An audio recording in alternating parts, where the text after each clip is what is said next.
Good morning, everyone. Good evening, good afternoon, wherever you are, and welcome to this week's weekly energy boost. My name is Elisheva, and today Eitan and I are sharing the ways to create a container to receive more.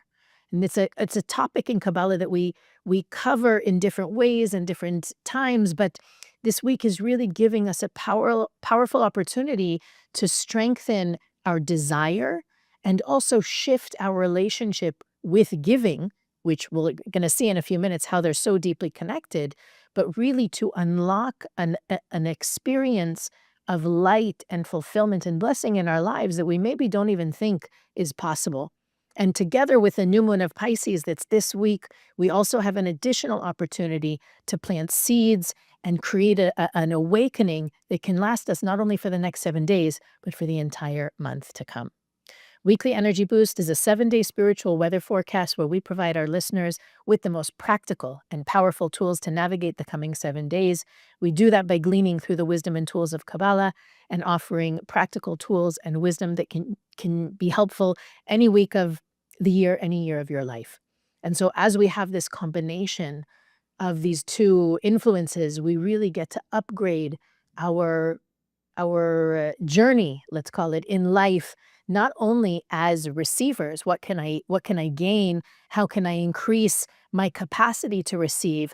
But also, how can I develop myself as a giver? How can I add more value? How can I bring more benefit, not only to my life, but to the world around me?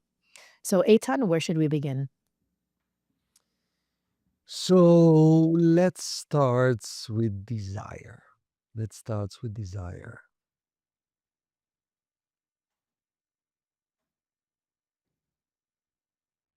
One of the basic, universal law of Kabbalah is that there is no shortage of blessings.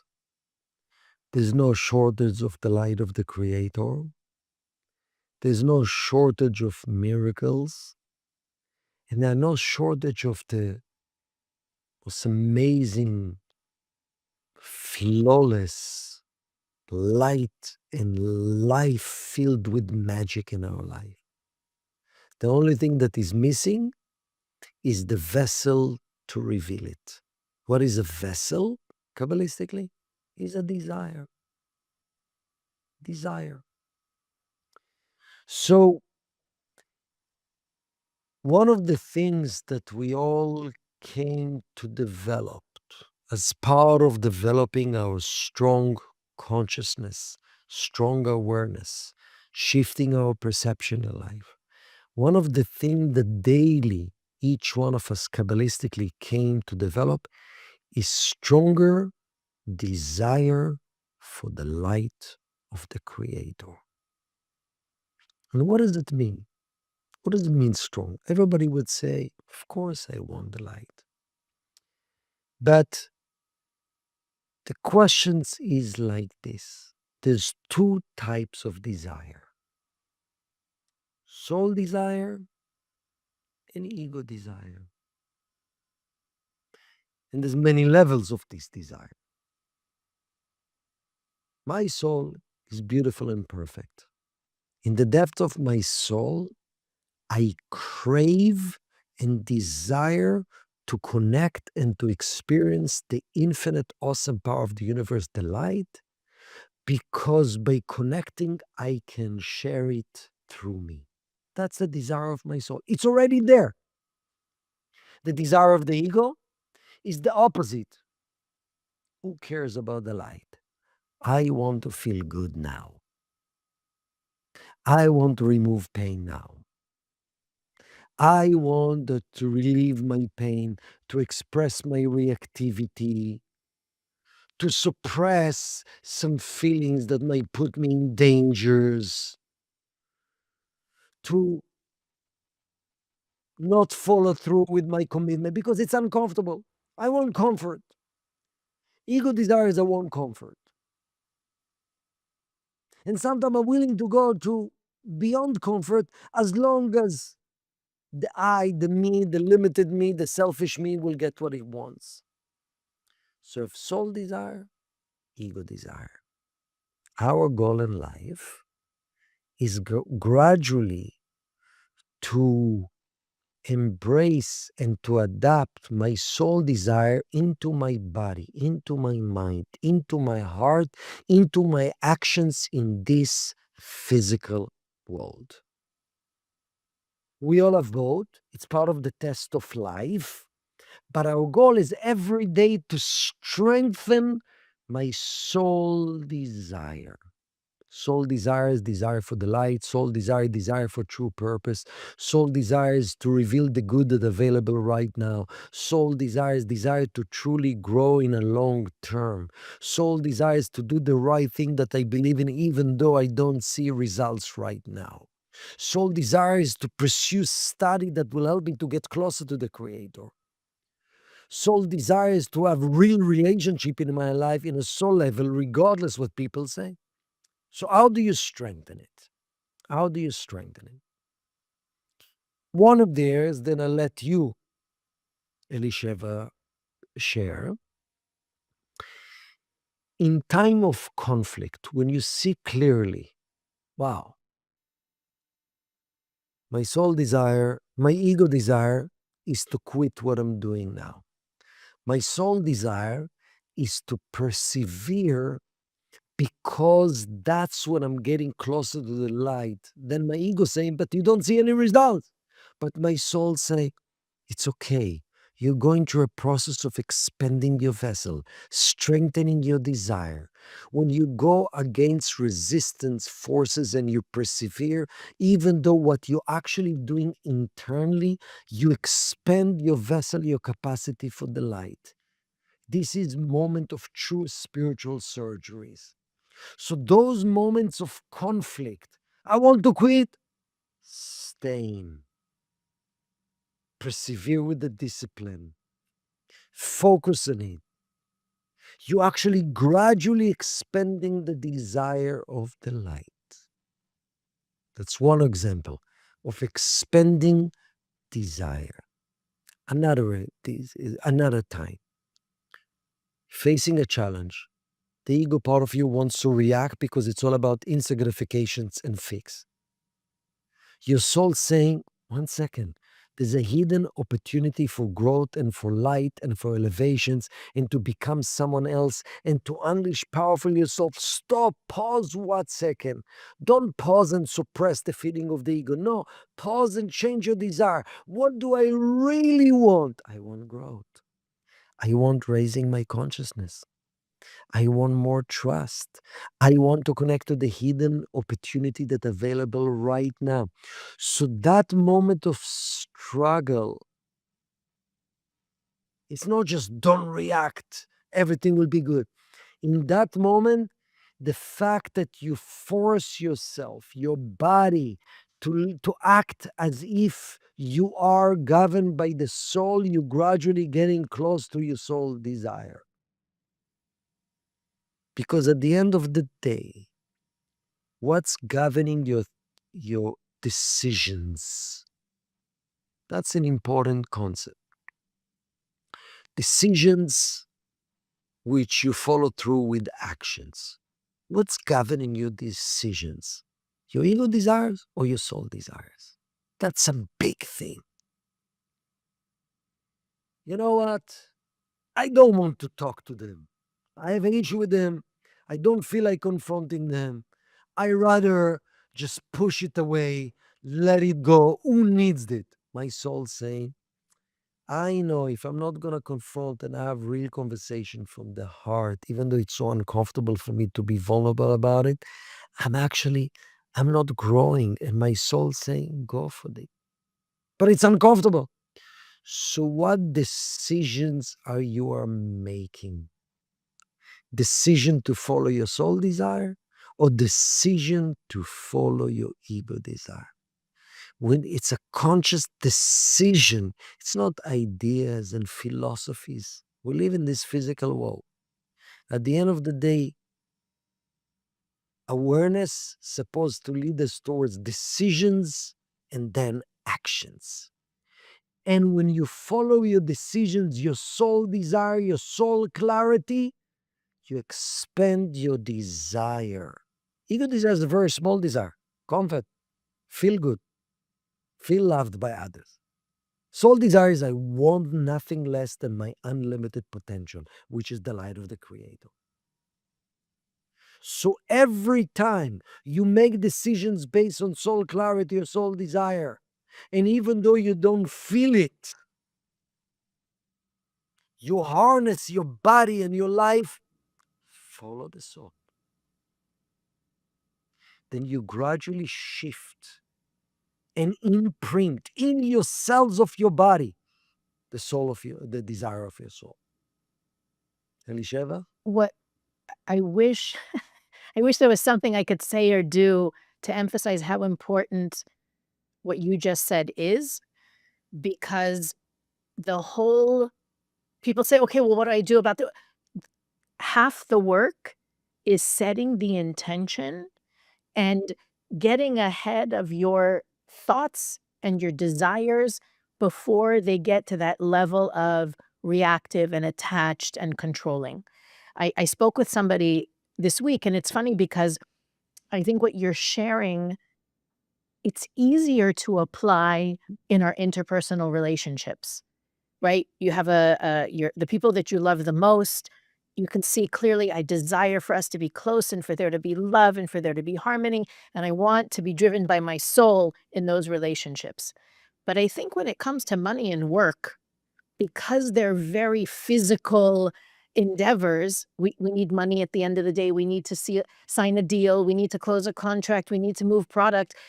There is this, I don't know, a thicker barrier between applying these concepts that you're talking about. And I spoke to someone recently that she is her part of her work and a big part of her day is I don't know, for lack of a better way to describe it, like pitching potential customers. And the pitch takes between 30 and 60 minutes. So she has her calendar set with these meetings throughout the day.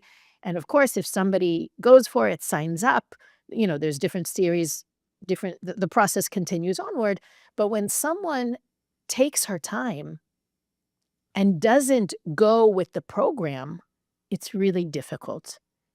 Enough of those quote unquote failed meetings in a day or a week can be really devastating. Not from the financial point alone. Her frustration is I'm giving all my heart, I'm giving all my soul. I believe in what I'm doing. It's helping people. It's saving lives. Why are these people abusing me, taking me for granted, throwing us, so we had a conversation about it, and I shared with her this idea, which I think is so much aligned with what you were sharing before. You know, your intention, of course, your tikkun as well, but your intention especially in those first few moments in the day, really set the tone and the frequency. So if you start your morning asking the creator to send me people who have the vessel, who have the capacity to receive what we want to give, rather than, I just want to be busy today. And if we're honest with ourselves, we look at a full calendar. I mean, obviously, depending on your profession, but you can look at a week of back to back meetings, potential clients, and think, I'm doing the work. I'm successful. I'm busy. I'm establishing my value. But if you don't sign any clients at the end of the week, what have you done? So shifting into, I don't desire to be busy. I don't desire to have a full I desire to connect with people who have the vessel to receive what I wanna share. It's a game changer. And then she said to me, "Well, what about my ego? What about my" Start with the intention, shifting into because what is an intention? It by itself creates a vessel. That's the container you bring to work every day. I don't wanna be busy, I want to add value. I want to connect with people who truly have the capacity to benefit from what I wanna give, right? That's the intention of the light of the creator, right? I want to give. I wish you had I wish all of you individuals had the desire to match how much I wanna give. That's the intention. And when you shift into that, it changes the quality of the meetings you have as well, of the people that you interact with as well. Now, the other side of the coin, though, is that when somebody decides not to go with what you're selling, And obviously, that's a metaphor. It's not only about sales, it's about whatever benefit or value you're trying to add. And somebody is not interested. We could be talking about going on a date. You go on a date, you think it's successful, and the person doesn't call back or doesn't text or whatever it is. In your mind, you need to know that it's not about that person, that the hour and a half that you spent with them, it's not wasted on them. The client, the potential client that isn't even returning your calls, it wasn't a waste of time because your energy isn't lost. Your energy is stored in a reservoir for you so that you may have a meeting next week where you don't even have to take the whole meeting. The person is sold instantly. And you think, oh, that was magical. It wasn't magical. What happened to all the other meetings you had where nothing happened? You're earning, you're calling, you're creating effortless meetings with other people. You're creating effortless dates with other potential partners because the persistence and the desire to be and again, when you go out on those dates, right? It's not for the sake of I need to tell my parents I went out on a date this week. No, using the date as an opportunity to express your soul qualities, the goodness in your heart, even if it's not the one that you practice being that person, you will see the energy and even the people that you interact with change because you've created a different kind of container with which to interact with the clients, the potential suitors, whoever it is that you're engaging with. You create the vessel. We don't realize that. We often think that, well, it's just the market, or it's the economy, or it's the city I live in, or it's my age. No, our energy is really our brand. And when you come with that energy, right, your brand is, I want to connect with the people who are truly connected to my soul, who have the capacity to receive from me. It changes everything. Beautiful. So you're speaking about the connection between alignment with the desire of our soul, expanding our desire in regards to being a true giver, and how this energy works in a day-to-day life. So what I heard from you is two things that I would love to maybe help all of us to apply as daily intention. As daily intention. Two things I'm hearing. This this number one,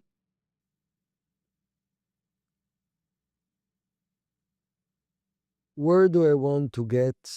We all need energy back from anything that we do. Anytime you put energy out there, you need energy back because while we are givers, we need to receive energy back. The only question is, where do you hope consciously or unconsciously to receive, to be replenished back? It's not uncommon for all of us. You give energy, you need replenishing. And there's two sources of replenishing, real and false. While none of us perfect, we probably replenish from both. So, what is the real? When I'm actually pursuing true actions of giving with pure intention, really to add value without expectation, I am and I'm open myself to be replenished by the light of my soul because I'm aligned to that, because the energy of my soul, the light of the Creator is energy of giving. So when I'm aligned with this true intention, it's okay to say I need to be replenished, but set the intention, please the Creator. I want to make sure I'm replenished by you, by the light which is already within me, that wants to share with me, and I'm opening the door when I'm a true giver, and not to be replenished by the thank you, by the results, by the immediate manifestations, by the appreciation, by the something amazing happen right away. So that's number one, constantly. And that's one of the ways to create true desire, true giving. I want to be replenished by the Creator itself. I don't want to be dependent on other people. And then it will make a person more sensitive. Am I coming from lack or am I coming from true desire to share? That's number one. Number two, while giving is the right thing to do, and desire to give is the right thing to do, Kabbalistically it's known as important thing. Not every giving is the giving that belong to your soul. Each one of us, based on our soul purpose, have unique area that we're supposed to express our giving. And actually giving my energy, my time, my care to the people that are not part of my soul purpose is not necessarily going to create circuitry. And usually, if I'm giving to the wrong people, because somehow I'm not coming from the right place. So, on another daily intention, please, the Creator, make sure that I'm giving wholeheartedly with the right people.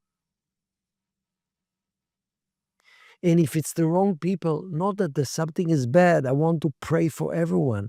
But the Creator gave each one of us unique energy, unique light, unique blessings to be channeled a specific way in a specific places.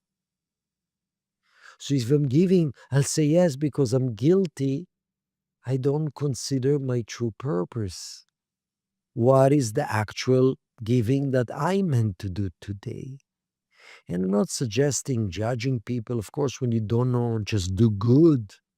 But the fact that you set that intention, you aligned with your soul, opportunities will come to you, clarity will come to you. This is the right thing.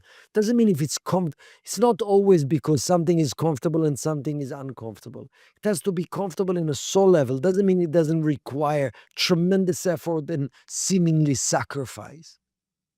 But that's another essential thing to actually to expand my energy, my light, my vessel through giving is number one, to be replenished from the right source, the light of the Creator, because of my pure intention.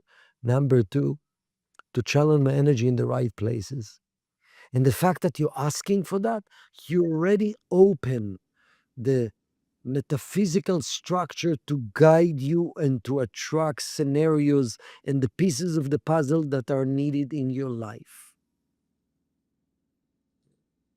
It's interesting that this energy coincides with the beginning of the month of Pisces, right? This is, uh, according to Kabbalistic astrology, and I think conventional as well, it's the last sign of the zodiac. We're finishing, in a way, the calendar year.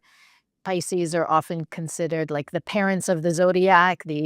Many times they can be the souls who are finishing their correction, and there is this, um, this danger of complacency, of I've achieved, I've done that already, I've been there already.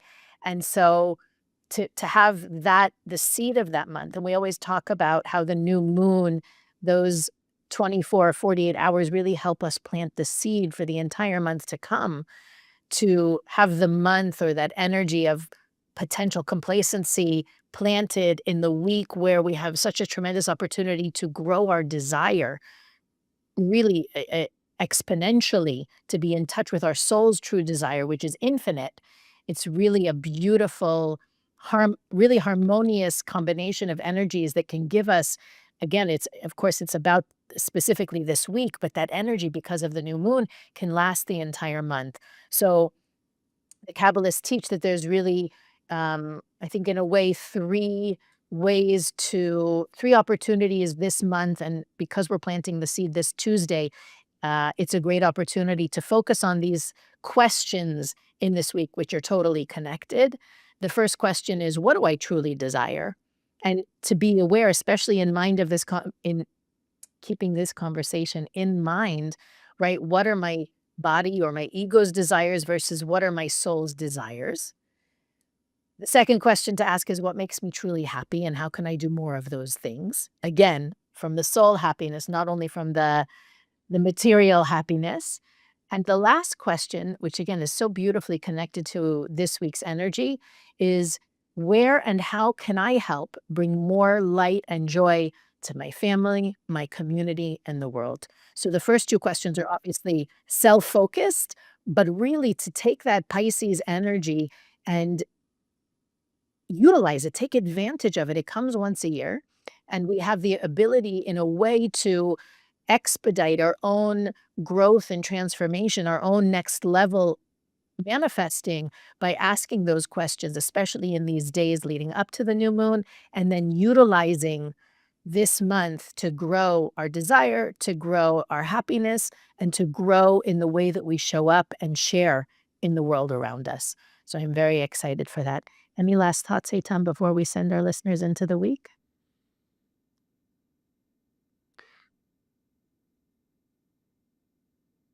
I think that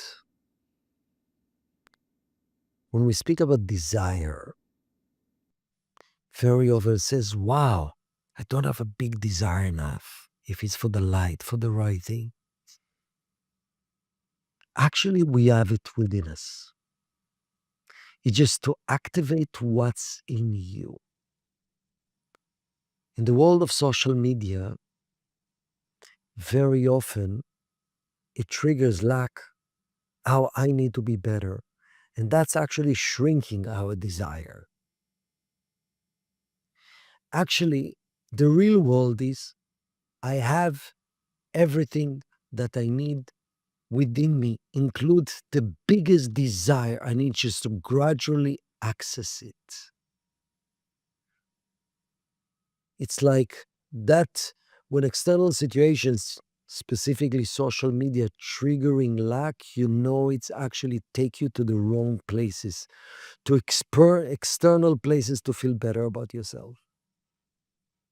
And really awakening and connecting to the desire of my soul that is already there. We didn't come to this world to change our soul. We came to this world to remove the layers that blocking us from connecting to our true desire for our soul. Such a powerful lesson. I'm excited for this week. Weekly Energy Boost is available on all podcast platforms, YouTube, Facebook, and Instagram. You can follow us there to receive even more content to support you on what we talk about in every episode. You can also go to weeklyenergyboost.com, where we share with you things that we think are important for our listeners to know about, as well as search through our archives, send us a message, and click the donate button to support the production of Weekly Energy Boost. But as always, if you have not yet rated and reviewed Weekly Energy Boost, please take a moment and share that with us, as well as think of the friends and family that you have that need this message, that need the support this week, that can benefit from what we've shared. Send them the episode, and we'll see you next week on Weekly Energy Boost.